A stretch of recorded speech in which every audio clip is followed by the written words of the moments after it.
BRO στο ξεκίνημα. Funky King, πάμε.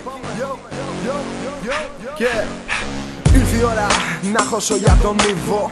Το στυλάκι του μου φαίνεται λίγο το μισό μπρο, αλλά δεν του το κρύβω. Το family φύγω και με το πανίγω.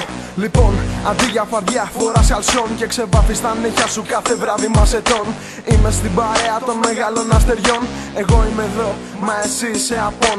Βλάκα, θέλεις να λέγεσαι και ντόν? Για έλα εδώ να σε κεράσω και ζαμπόν. Δεν πας στα battle, μήπως κανένα σε γαμίσει?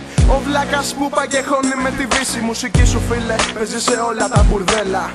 Άντε χώσε και με τον Καρβέλα. Ένα έχω να πω, ζήτανε για πάντα. Κι ας έχει πατήσει και ο Τάκη τα 30. Τι έχεις δυο σπίτια και ένα ακριβό αμάξι? Στο μπούτσο μου χώνω πριν πατήσω τα 16. Εντάξει, το hip hop κίνημα έχει αλλάξει. Ήρθε ο FK στο θρόνο σου να ράξει. Ο Τάρα, άλλα έλεγε στους Αλφαγάμα. Στην καριέρα του μάλλον έχει αλλάξει ένα γράμμα. Παλιά έκραζε το νέο Έλληνα στη φόρα.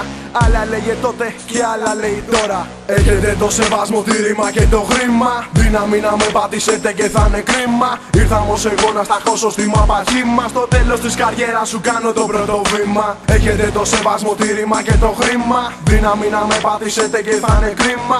Ήρθα όμως εγώ να σταχώσω στη μάπα χήμα. Στο τέλος της καριέρας σου κάνω το πρώτο βήμα. Πήγες Αμέρικα για δημόσιες σχέσεις. Όσο και να προσπαθήσεις όμως δεν θα μας αρέσεις. Ξέρει κάτι ο TNS και έφυγε από το κρού σου? Ή μήπως έχουνε πιο αργά για τον παππού σου?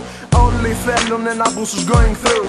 Είσαστε μόνο αρωματάκια και φρουφρού. Εγώ λέω πως δεν έχεις πιει ούτε καν ταφού. Χωρίς αμφιβολία έχεις το χειρότερο κρού. Αυτά νομίζω πως τα είπα όλα. Κι όπως λέγε τους τσιμπούκια στον Νικόλα. Για όσους δεν κατάλαβαν μιλάω στο βουλιώτη. Μάλλον δεν έχει παίξει battle με νοικαιώτη.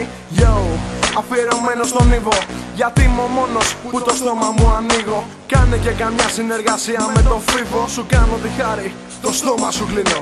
Έχετε το σεβασμό, τη ρήμα και το χρήμα. Δύναμη να με πατήσετε και θα είναι κρίμα. Ήρθα όμως εγώ να σταχώσω στη μάπα χήμα. Στο τέλος της καριέρας σου κάνω το πρώτο βήμα. Έχετε το σεβασμό, τη ρήμα και το χρήμα. Δύναμη να με πατήσετε και θα είναι κρίμα. Ήρθα όμως εγώ να σταχώσω στη μάπα χήμα. Στο τέλος της καριέρας σου κάνω το πρώτο βήμα.